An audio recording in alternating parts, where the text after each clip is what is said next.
Welcome to संसार green. हम आज एक नई पेशकश लेकर आए हैं, बिल्कुल अनूठी। इस वीडियो को देखने के बाद आप भी कर सकते हैं खर्राटों या स्नोरिंग की छुट्टी।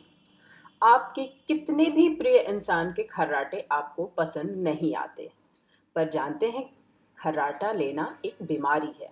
यह एक समस्या है जिसका इलाज संभव है। आयुर्वेद में ऐसी कई औषधियों का वर्णन है जिनसे खर्राटों का इलाज हो सकता है। हम उसी में से चुनिंदा 5 औषधियाँ चुनकर लाए हैं। ये बेहद कॉमन पौधे हैं जो आपने अपने आसपास देखे होंगे, इस्तेमाल भी किया होगा, पर शायद आप इनका खर्राटों से रिश्ता नहीं जानते। तो हम अपनी वीडियो शुरू करते हैं। नंबर 1 पर है अश्वगंधा। सबसे पहले हम जानते हैं कि अश्वगंधा क्या है। यह भारतीय आयुर्वेदिक दवाई है। इसका वैज्ञानिक नाम विथेनिया सोमनिफेरा है। यह सोलेनेसी फैमिली का मध्यम आकार का पौधा होता है। इसमें बहुत सारी मेडिसिनल प्रॉपर्टीज होती हैं और इसीलिए आयुर्वेद में यह बहुत जाना माना पौधा है। यह पौधा बेहतरीन एडेप्टोजन है जो कि आपके नर्व्स को काम करता है, मिटिगेट करता है स्ट्रेस को, और नींद जो है इसको इस्तेमाल करने से बच्चों के जैसी बेफिक्र नींद आती है।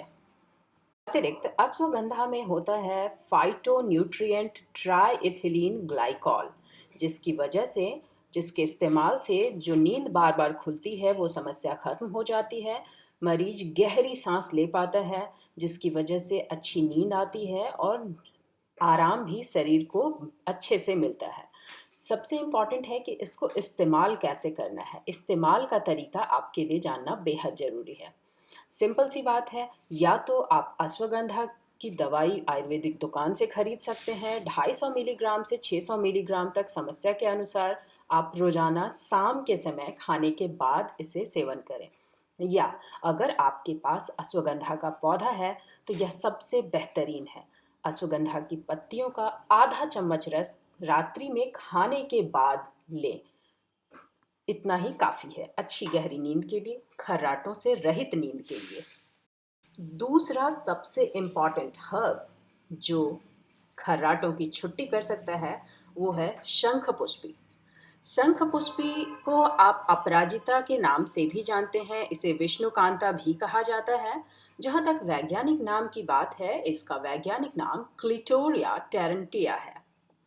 शंखपुष्पी आमतौर से 2 रंगों में आता है, नीले रंग के और सफ़ेद रंग के।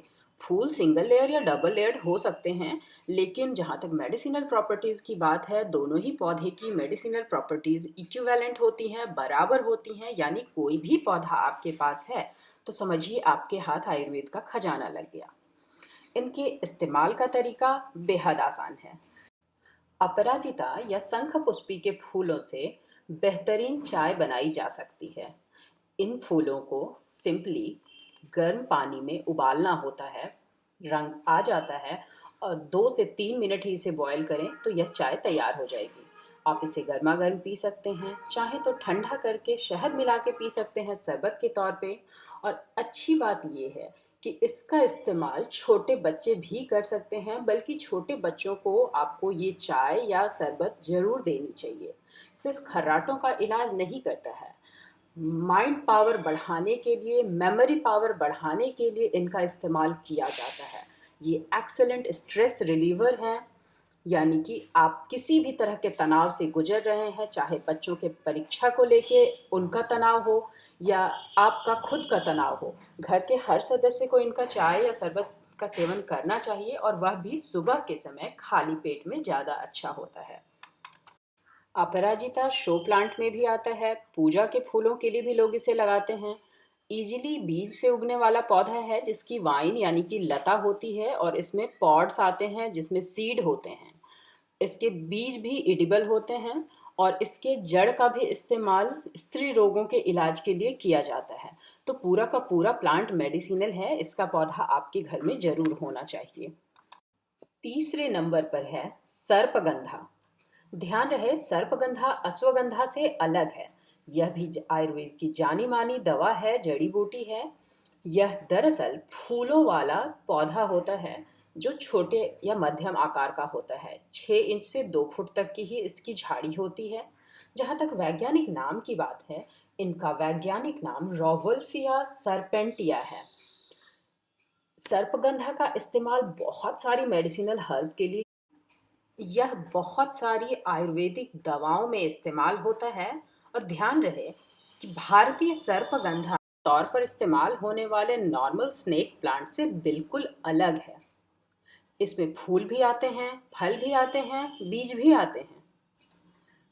जहाँ तक स्नोरिंग या खर्राटे के इलाज की बात है, अगर स्नोरिंग या खर्राटे OSA यानी ऑब्स्ट्रक्टिव स्लीप एपनिया की वजह से हो रहे हैं, तो उनका इलाज सर्पगंधा से संभव है। सर्पगंधा के जड़ों को सुखाकर उसका पाउडर बनाया जाता है और रात में सोने से 1 घंटे पहले ठंडे पानी के साथ इसकी 2 ग्राम की मात्रा कंज्यूम की जाती है। इतना ही काफ़ी होता है खर्राटों की छुट्टी के लिए। पर अगर खर्राटे किसी और वजह से आ रहे हैं, तो ये कारगर शायद ना हो। सावधानी रखने की बात यह है कि अगर आप कमज़ोर हैं या शारीरिक रूप से कमजोरी महसूस करते हैं, तो आप विशेषज्ञ की सलाह के बाद ही सर्पगंधा का इस्तेमाल करें। चौथे नंबर पर हमने रखा है जटामासी को। चौथे नंबर पर इसलिए क्योंकि इसे इस्तेमाल करना थोड़ा कठिन हो सकता है अगर आप नए हैं। जटामासी को अंग्रेजी में स्पाइक अर्न्ड मस्क रूट कहा जाता है। यह वेलेरियनेसी फैमिली का पौधा है और जहाँ तक वैज्ञानिक या बोटैनिकल नाम की बात है, इसे नार्डोस्टैकाइस जटामासी के नाम से जाना जाता है। हालांकि यह बहुत सारी बीमारियों के इलाज में इस्तेमाल होता है। हिस्टीरिया और एपिलेप्सी जैसी बीमारियों के लिए भी दवाई बनाने में जटामासी का प्रयोग किया जाता है। इसके जड़ से काफ़ी फ्रेग्रेंट यानी खुशबूदार तेल निकलता है, जिसका इस्तेमाल परफ्यूम के तौर पर किया जाता है। इसमें खूबसूरत फ्लावरिंग आती है, जिस पे मधुमक्खियाँ और तितलियाँ आती हैं। ओवरऑल एक खूबसूरत पौधा है जिसे आप आसानी से अपने घर पर लगा सकते हैं। हिमालय की वादियों में तो यह जंगल की तरह उगता है, पर थोड़े से केयर के साथ आप इसे छोटे आकार के 10 से 12 इंच के गमले में आसानी से उगा सकते हैं। अब बताते हैं कि स्नोरिंग या खर्राटे के लिए इसे इस्तेमाल कैसे करना है। इसकी बहुत थोड़ी मात्रा ही खर्राटे के इलाज के लिए काफ़ी है। 500 मिलीग्राम, यानी अगर आप इसका तेल इस्तेमाल कर रहे हैं तो 1 बूंद सुबह और 1 बूंद शाम में इसका रेगुलर सेवन ही काफ़ी होता है। जटामासी को अश्वगंधा के साथ अगर आप इस्तेमाल कर रहे हैं तो खर्राटे 100% जाएंगे। 5वें नंबर पर हमने निर्गुंडी को रखा है। निर्गुंडी को अंग्रेजी में चाइनीज कैस्टेड ट्री कहा जाता है और इनका बोटैनिकल नाम वाइटेक्स निर्गुंडो है। अलग अलग भाषाओं में लोग इसे अलग अलग नाम से जानते हैं, जैसे असमिया में पोसोटिया, नेपाली में सिमली, संस्कृत में सिंधुआर और गुजराती में नागोड़ा। आप इसे किस नाम से जानते हैं, हमें कमेंट करके ज़रूर बताइए। निर्गुंडी को हमने आखिरी नंबर पर जरूर रखा है, लेकिन वजह सिर्फ ये है कि यह गर्म इलाकों में होती है। ठंड से इस पौधे को प्रॉब्लम होती है। ज़्यादा ठंडे जगह पर यह पौधा आसानी से ग्रो नहीं करता है। निर्गुंडी के इस्तेमाल का तरीका बेहद आसान है। इसके फ्रेश लीव्स का इस्तेमाल खर्राटों के इलाज के लिए किया जाता है। इसकी पत्तियां भी देखने में बेहद खूबसूरत होती हैं और 5 पत्तियों का दल इकट्ठे रहता है। पत्ते का रस 10 ml की मात्रा में सुबह शाम कंज्यूम कर सकते हैं। अगर आप पत्ते सुखाकर उसका पाउडर बनाते हैं तो 3 से 6 ग्राम की मात्रा ही रोजाना के लिए काफ़ी है। आप चाहें तो मेडिकल स्टोर से निर्गुंडी का कैप्सूल भी ले सकते हैं। एक कैप्सूल रोजाना अगर खाएं तो काफ़ी है। निर्गुंडी का पौधा बड़े आकार की झाड़ीनुमा आकार में होता है। इसे आप थोड़े बड़े आकार के गमले में लगाकर रख सकते हैं। 12 से 15 इंच का गमला इसके लिए पर्याप्त होगा। इसे सर्व रोग निवारणी भी कहा जाता है क्योंकि इसमें बहुत सारे रोगों के इलाज की क्षमता होती है। देखने में बहुत खूबसूरत पौधा होता है, अच्छी फ्लावरिंग आती है, पत्ते भी देखने में अट्रैक्टिव होते हैं। तो आप इसे शो प्लांट के तौर पर भी अपने यहाँ रख सकते हैं। और जब आप इसके गुणों से वाकिफ़ हैं तो यह आपके लिए सिर्फ दिखावे की वस्तु तो है नहीं।